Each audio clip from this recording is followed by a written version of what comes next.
Hello, Ilana. Thank you so much for joining us for the University of Chicago Women Leadership Series. Thanks for having me. Tell us about your journey at University of Chicago. What degree did you receive, and what was a distinct memory you had from Hyde Park? I graduated from the University of Chicago Law School in '93. I went straight from college to law school, so I was really just excited to start and still in that academic mode. And a memory that I can remember was from early on. I remember being a first year and being in the Green Lounge and being surrounded. We were three rings deep around this table, all first years, and being blown away by the other students. Where they had studied, where they had worked, who had written a book, who had a medical degree. I was in awe from the very beginning, and I always thought the awe would be reserved for the professors, but I was truly awed by the students from the very first day. That's amazing. And did you stay in Hyde Park during I your did. law school years? I lived in Hyde Park all 3 years. Yep. And do you have a cool memory from Hyde Park, or favorite place you like to go? I spent a huge amount of time at the law school. I was on the legal forum. I studied in the library constantly. I know we went out in and around, and a whole bunch of us lived in Regent's Park, which was fun because that was almost like a Yes. dorm in itself, so many graduate students. But I camped out at the law school solidly for 3 years. That's so cool because when you mention Regent Parks, I'm sure lots of folks know that is an unofficial dorm for many University of Chicago students. It was a So, blast. yeah, so tell us a little bit more about what you do now. So what I do now is that I run a mentorship platform for girls. And before that, I worked at Skadden Arps as a corporate lawyer for many, many years. And I had tremendous mentors at that firm. In fact, my first mentor at Skadden was a University of Chicago law school grad, Nancy Lieberman, who graduated in '79. And when I retired in 2014, I wanted to do something with mentorship. So for the last 6, almost 7 years, since 2016, I have been running something called ETRA, which in French means to be. And it's a mentorship platform for girls where I take girls as early as middle school directly into companies that they ask to see to meet female mentors face to face. So we go places like Google and TikTok and the stock exchange. We rang the NASDAQ closing bell in January. So the girls ask to see these companies so that they can see up close and in action what women are doing in the workplace today. Tell us a little bit more about the idea. How did you come up with the idea, and how did you make this transition after your career at a prominent law firm to start a nonprofit focused Mhm. on an area that you're very passionate about? It's a great question. And I was a very, very unlikely founder. I will say that at the start. ETRA is not a nonprofit, actually. It's a B Corp. So we are for profit. And I did that in part because I see so many other areas where the girls can be involved with these companies. So we're a B Corp right now. It started when I was at Skadden, and I was working all the time and I loved it. I was the happiest lawyer. But I realized that my daughter, who was then in middle school, really did not know what I did every day for a living. And the more I talked to other women who had, very high powered or demanding jobs, I realized that none of our girls really knew what we did every day. And so I started taking my daughter to see my friends in action at work. Let's go see what it's like to be a CEO or an orthopedic surgeon or work at a magazine. And she loved it. And so the entire time I was working, I kept thinking other girls should be doing this. And it's interesting because this April is actually the 30th anniversary of the Take Our Daughters to Work Day that was started by Gloria Steinem and the Ms. Foundation. And that began the year I graduated law school and started practicing. So throughout my career, this idea had been there about bringing girls into the workforce. I just, instead of bringing my own daughter, wanted to bring other people's daughters. And so I started reaching out to some of my friends who had great jobs saying, can I bring 10 girls to Spotify? Can I bring a few girls to NBC? And once we started doing it, it really became the heart of what ETRA does. We do more now. During the pandemic, we switched to virtual like everybody else. So we were doing mentor pop-ups with women at NASA or the space station, Disney, Billboard. And what happened then was that girls from all over the world started finding Etra and getting up at all hours to join these Zooms. So we now have after-school clubs, not just in the US, but Canada and India, Turkey, South Korea. And it's so interesting to me that in this global community, girls are asking the same questions about the workplace. It doesn't matter whether someone is in Jerusalem or New Jersey. She wants to know about cover letters. She wants to know about specific career paths. How do you ask about inclusion in an interview? Girls have their eye on the workforce. And so it really is an interesting and dotted line from my time practicing as a lawyer at the cuff of a University of Chicago mentor. That mentorship has extended all the way through to what I do now, introducing girls to mentors at an early age. What an amazing founding story and motivator.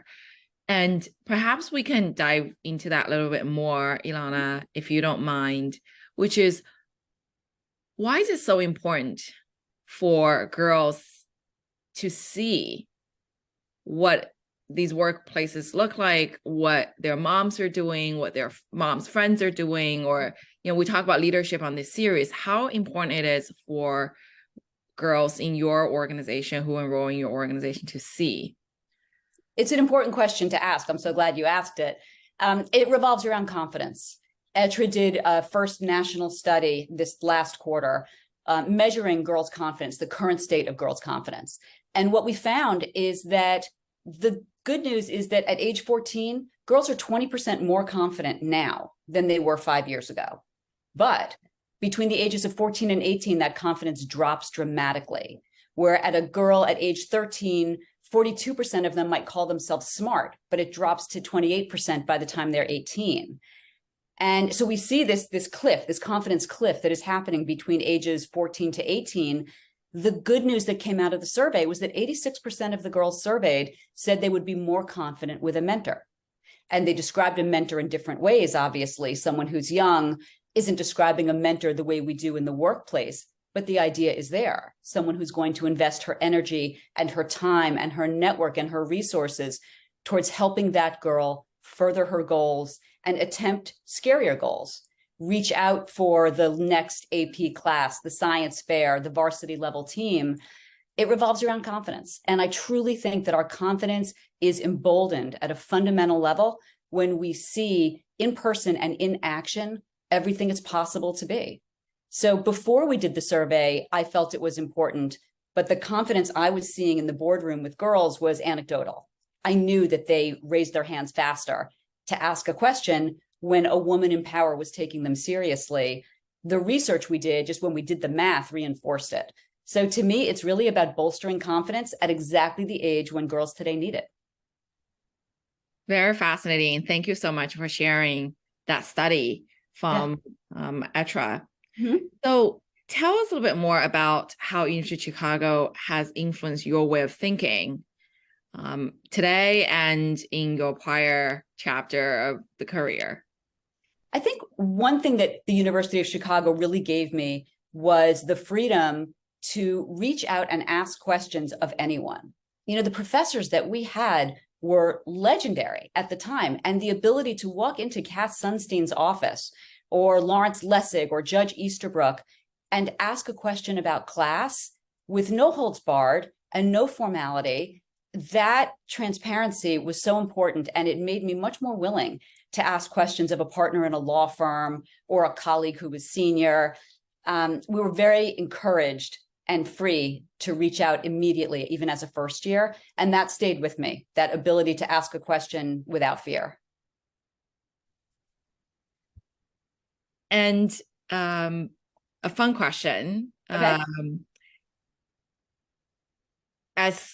As you kind of build your organization, ETRA now, what has been a fun memory, something that surprised you, that made you to think, wow, this is really important initiative, more important than you even realize when you started?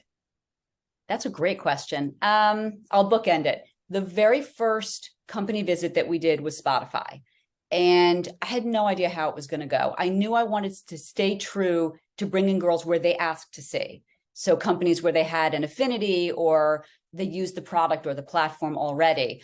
But when I got to Spotify and we sat in the boardroom and I saw middle schoolers and high schoolers, spinning around in these boardroom chairs, but then asking sophisticated and smart questions, and the women on the panel answering them with candor and these amazing unvarnished answers, I really saw clearly the girls rise to the occasion and the women met the moment. So that was just a very clarifying moment for me, was that first visit to Spotify.